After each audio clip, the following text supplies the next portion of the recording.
There is a sound that used to live in every British kitchen. You will not find it on any recording. No museum has captured it. No documentary has bothered to chase it down.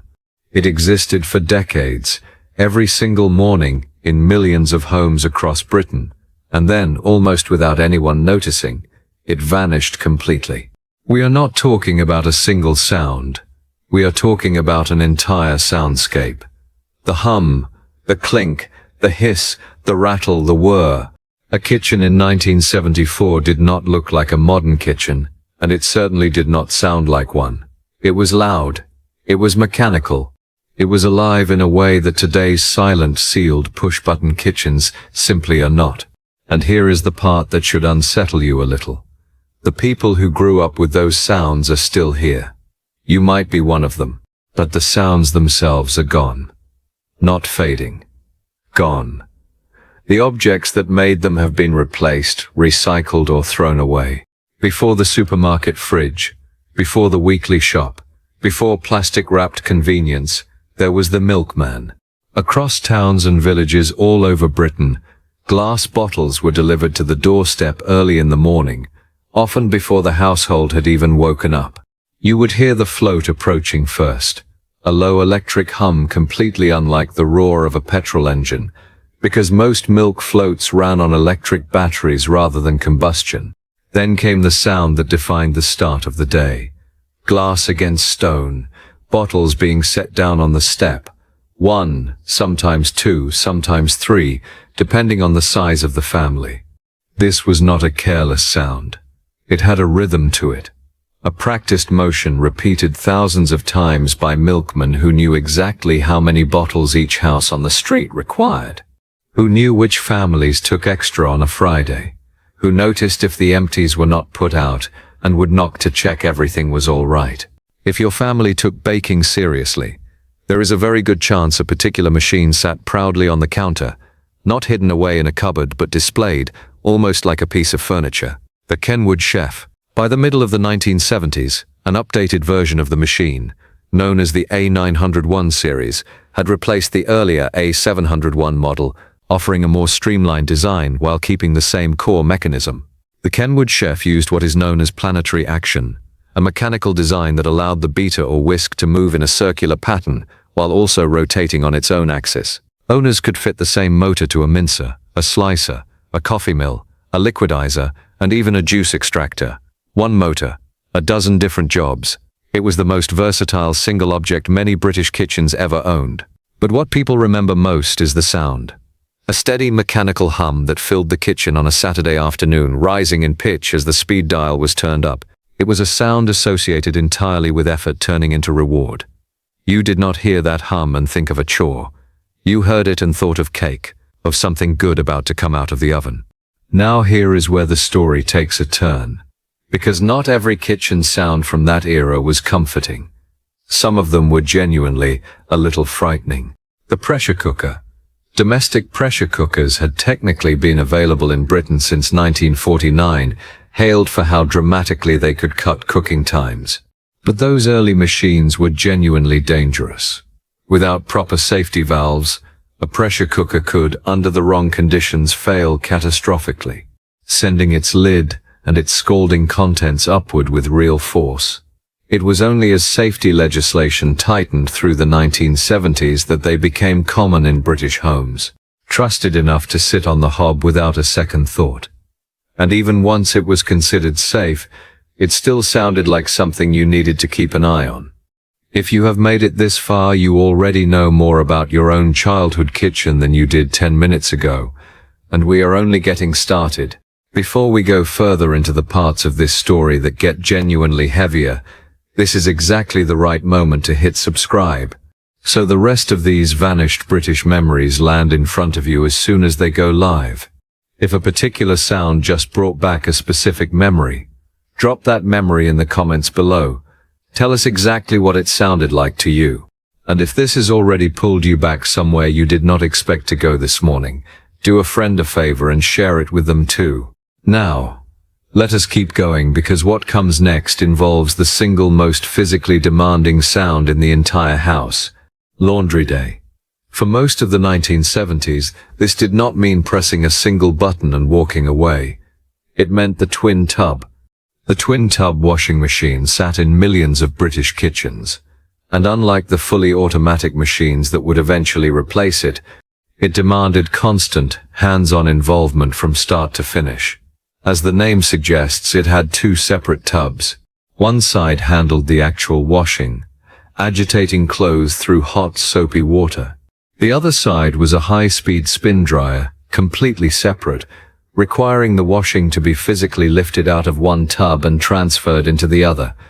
That transfer was done with long wooden tongs, used to fish hot, dripping clothes out of the wash tub without scalding your hands.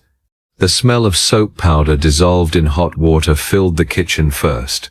Then came the sound of the motor itself, a heavy mechanical churn, rhythmic and repetitive, completely different from the quiet whir of a modern washing machine tucked away in a utility room. Then, as the spin cycle kicked in on the second tub, the pitch changed entirely, rising into a fast, focused whine as water was forced out of the clothes at speed. And it did not happen once. Whites would be washed first, while the water was at its cleanest and hottest. Once that load had been spun and removed, the same water would often be reused for colored clothes.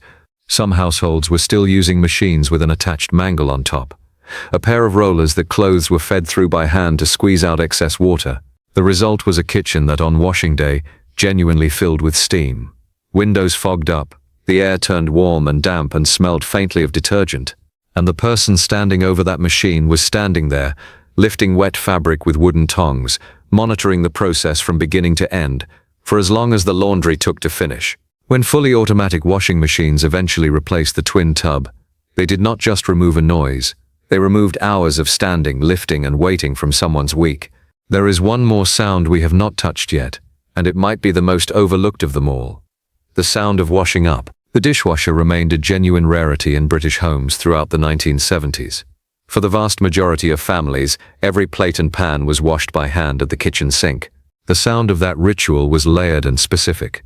Hot water running into a sink, the clatter of cutlery being dropped into the suds, the squeak of a wet cloth against ceramic, plates being stacked, carefully, on a wooden or wire draining rack beside the sink, the soft chime of one plate settling against another as the pile grew. This was not a quick task.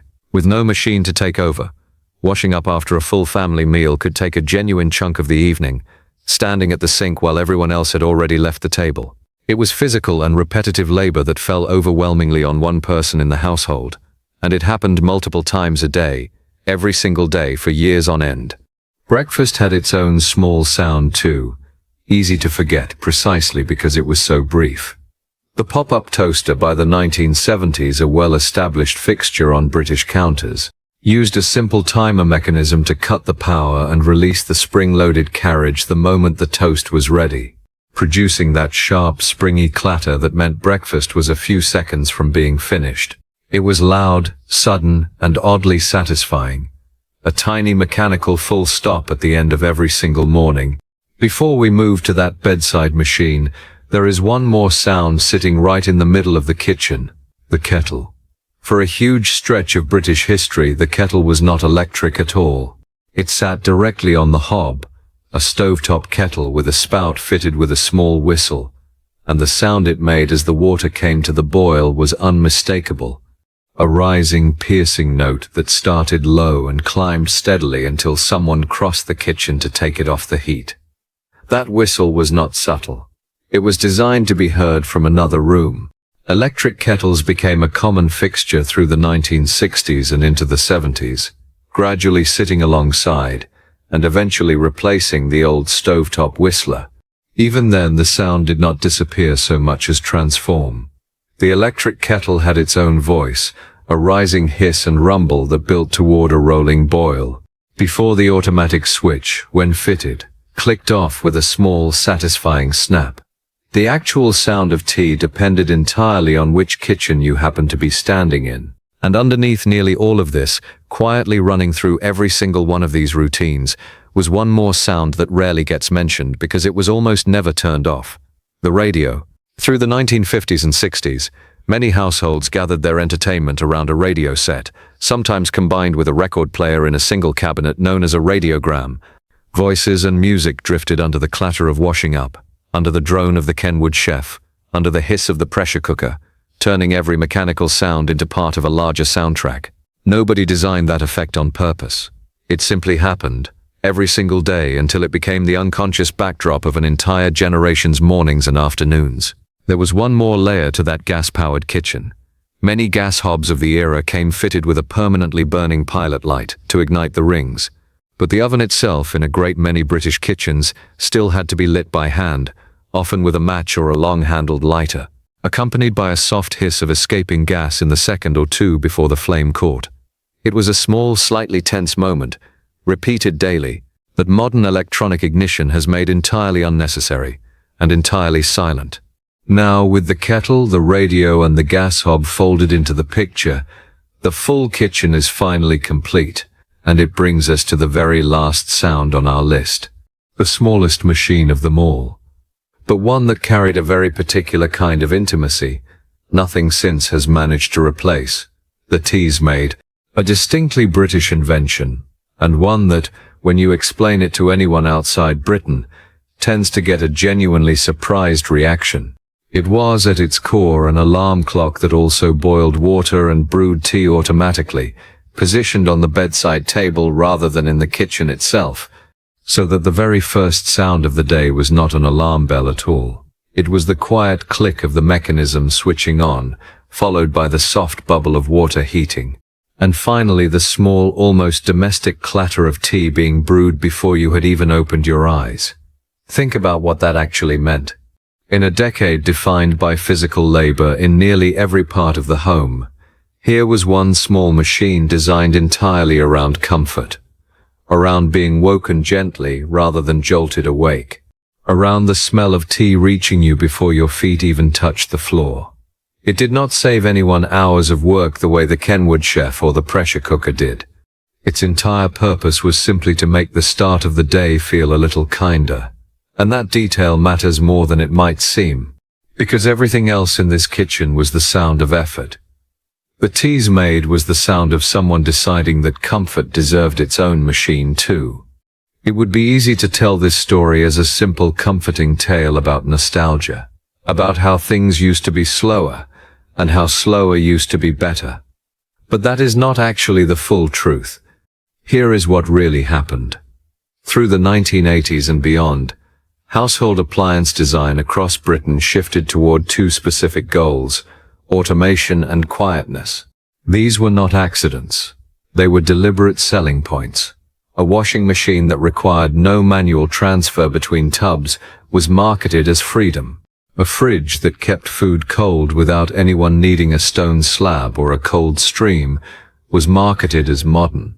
A kitchen that operated almost silently, with sealed motors and insulated casings, was marketed as peaceful, as premium, as the mark of a properly modern home. And on the surface, none of that is wrong. Nobody is arguing that families should go back to lifting wet laundry with wooden tongs out of genuine choice. The physical labor that machines like the twin tub demanded fell disproportionately on women, and removing that labor was a genuine improvement in millions of lives. But something happened alongside that improvement that almost nobody talks about. As the labor disappeared, so did the evidence that the labor had ever existed at all. A silent washing machine does not announce that someone used to stand over its predecessor for 45 minutes at a time. The sound was not just a side effect. The sound was the proof. Take the sound away, and you do not just lose a noise. You lose the visible, audible record that the work ever happened in the first place. And once a generation grows up never having heard that record, the work itself starts to feel as though it was never really work at all.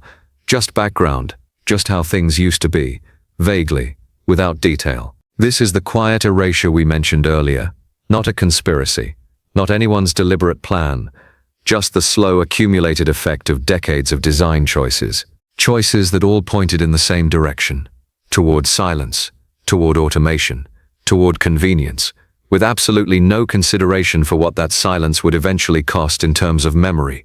Because here is the uncomfortable part. The milkman's hum is gone because supermarkets made daily doorstep delivery economically unnecessary for most households. The twin tub's churn is gone because fully automatic machines made it genuinely obsolete. The pressure cooker's dramatic hiss has been replaced in many homes by electric multi-cookers that complete the same task with barely a sound at all. Even the Kenwood chef now competes against food processors and stand mixers engineered specifically to run as quietly as possible, because modern consumers do not want their kitchen to sound like a small factory. Every single one of those changes made sense individually. Nobody set out to erase a soundscape. But collectively, decade after decade, that is exactly what happened. There is another layer to this worth being honest about, because it changes how all of these sounds should actually be remembered. Almost every single one of them was tied to work that fell overwhelmingly on women. This was simply how British households operated through the 1970s. A division of domestic labor that was rarely questioned out loud because it was treated as entirely normal. The woman of the house stood over the twin tub. The woman of the house stood at the sink 3 or 4 times a day. The woman of the house, more often than not, was the one operating the Kenwood chef while planning the next meal at the same time. So when we talk about these sounds disappearing, we are talking about the slow dismantling of an entire unpaid workload that used to be audible in every house on every street. That workload has not vanished entirely, but the machines that have replaced the old ones are quieter, faster, and far less visible in how they announce themselves. A washing machine today runs its full cycle, largely unheard from another room. A dishwasher hums quietly behind a closed door. The labor is still happening, but the house no longer broadcasts it. That is the real reason these sounds matter so much more than simple nostalgia. They were a kind of evidence. Evidence of time spent, evidence of effort given, evidence that someone specifically was doing something for the household every single hour the kitchen was in use. Strip the sound away, and you strip away the easiest proof that any of it was ever happening. There is a strange irony sitting underneath all of this too. The companies that built those original loud machines were, in their own way, proud of the noise their products made. A loud, confident hum was treated as a sign of power. It took decades for the industry to flip that logic, until quietness itself became the thing worth advertising, the proof of quality. The point is this: if you grew up with any of these sounds, you are not just remembering an object, you are one of the last living records of an entire era of domestic life. An era that left almost no audio trace of itself anywhere else. There was no reason for anyone to record the sound of a twin tub for posterity. These sounds were considered too ordinary to preserve. Most history gets written down. This particular history did not. It lived entirely in the ears and memories of the people who heard it every day. The responsibility for keeping it alive sits with you. So here is what we are asking, genuinely. Think back to that kitchen. Whichever sound hit you hardest, put it in the comments below in as much detail as you can remember. Not just the object, the sound itself. Because somewhere, someone reading the comments on this video grew up 2 streets away from you, and they have been waiting years for someone else to remember it the way they do. If this brought back somewhere you had not thought about in a long time, hit subscribe, like the video, and share it with someone who would recognize every single sound we just described. That kitchen does not exist anymore. Somewhere a handful of these machines survive in sheds, in collections, still capable of making the sound they always made. But the kitchen they belong to is gone. What remains is only what you carry. And for as long as you carry it, in some small way that kitchen is still standing. This was British nostalgia. We keep the table set.